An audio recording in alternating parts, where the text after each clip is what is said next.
Rift valley क्या है, ramp valley क्या है, हॉर्स माउंटेन क्या है, ब्लॉक माउंटेन क्या है, आज जानेंगे हम इस वीडियो के माध्यम से। तो इसको समझने से पहले हमको थोड़ा फाल्टिंग को समझना पड़ेगा, क्योंकि जितने भी हमने फीचर अभी बोले उन सब को एक्सप्लेन करता है हमारा फाल्टिंग प्रोसेस। तो सबसे पहले आइए समझते हैं कि फाल्टिंग क्या है या भ्रंशन क्या है।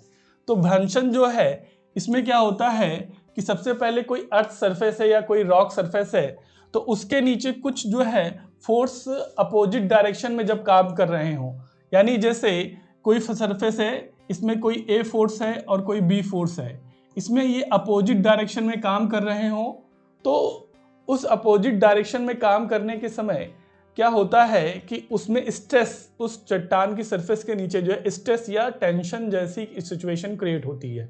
और ये इसकी वजह से जो है उस चट्टान में फ्रैक्चर, यानी जो पहला प्रोसेस जो होता है उसमें फ्रैक्चर, उसमें क्या होता है विभंग, या उसमें क्या है दरार पड़ती है। अब ये दरार जो है फर्स्ट प्रोसेस है भ्रंशन का। इसके बाद क्या होता है कि यहाँ पर दूसरे प्रोसेस में क्या होता है कि एक भाग टूट करके दूसरे भाग के सहारे क्या हो जाता है, मूव कर जाता है। जैसे अगला स्टेप क्या हुआ, बी, और यहाँ पे जो ए और बी क्या हुआ, नीचे की ओर यहाँ पे मूव कर गया। इस पिक्चर के ये जो आज आप नीचे देख रहे हैं ये यही पिक है जिसमें क्या हुआ, ए और बी कभी जुड़े हुए पार्ट थे, लेकिन इसमें क्या हुआ कि ए पार्ट जो है अपनी जगह स्थिर रहा और बी पार्ट जो है टूट करके नीचे क्या हो गया, मूव कर गया। और ये जो सरफेस रही जिसके सहारे क्या हुआ, मूव हुआ। तो इस पूरे प्रोसेस को हम लोग क्या बोलते हैं, फाल्टिंग, या इसी को बोलते हैं भ्रंशन। और इसी फाल्टिंग के सहारे जो अभी फीचर्स हमने बोले हैं उनका क्या होता है, निर्माण होता है। तो इसी तरह आप इसको भी समझ सकते हैं, जैसे ये आपका ए हो गया, ये बी हो गया, बी इसके सहारे क्या हो गया, मूव हो गया। यहाँ पर भी यही सेम, बी नीचे की ओर चला गया और ए अपनी जगह क्या हो गया, स्थिर रह गया। तो ये जो पूरा प्रोसेस है इसी को हम लोग जो है फाल्टिंग कहते हैं। अब प्रोसेस के थ्रू जो है ये टू टाइप्स के होते हैं, एक नॉर्मल फॉल्ट होता है, एक आपका रिवर्स फॉल्ट होता है। तो आइए इसको समझते हैं कि नॉर्मल फॉल्ट क्या है और रिवर्स फॉल्ट क्या है। सबसे पहले हम बात करते हैं नॉर्मल फॉल्ट की। तो नॉर्मल फॉल्ट में क्या होता है कि जैसे कोई अर्थ सरफेस है, अर्थ सरफेस के नीचे कोई फोर्स जो है अपोजिट डायरेक्शन में काम कर रहे हैं। जैसे कोई ए फोर्स है, ये सी फोर्स है और बीच वाला पार्ट बी है, तो ए इधर की ओर काम कर रहा है और ये बी सी वाला जो है इधर की ओर काम कर रहा है। तो इसमें भी क्या सेम प्रोसेस, यानी स्ट्रेस या फिर टेंशन जैसी सिचुएशन क्रिएट होगी। फिर क्या होगा, फ्रैक्चर लाइन बनेगी, एक फ्रैक्चर लाइन ये बनी, एक फ्रैक्चर लाइन ये बनी। तो ये फर्स्ट स्टेप हुआ कि यहाँ पे फ्रैक्चर लाइन का क्या होना, निर्माण होना। दूसरा प्रोसेस क्या होता है कि एक भाग टूट करके क्या हो जाता है, नीचे की ओर मूव कर जाता है। तो जैसे ए है, ये सी है, और बी वाला पार्ट क्या हुआ, ए इसके सहारे और इसके सहारे क्या हो गया, मूव करके नीचे की ओर चला गया। अब इसको इस फिगर से समझते हैं, जैसे ये ए वाला पार्ट हो गया, ये सी वाला पार्ट हो गया, और बीच वाला पार्ट जो है वो बी हो गया, और बी वाला पार्ट जो है ये टूट करके नीचे की ओर मूव कर गया। नीचे वाले पिक में भी सेम कंडीशन हो रही है। तो ये जो ए पार्ट है और ये सी पार्ट है और बी वाला पार्ट क्या हो गया, नीचे की ओर मूव कर गया। तो जो नीचे की ओर मूव कर गया इसी को हम बोलते हैं रिफ्ट वैली, और जो ऊपर स्थिर रह गया इसी को हम बोलते हैं ब्लॉक माउंटेन। तो हमेशा नॉर्मल फॉल्ट से क्या बन रहा है, हमारा रिफ्ट वैली और ब्लॉक माउंटेन बनता है।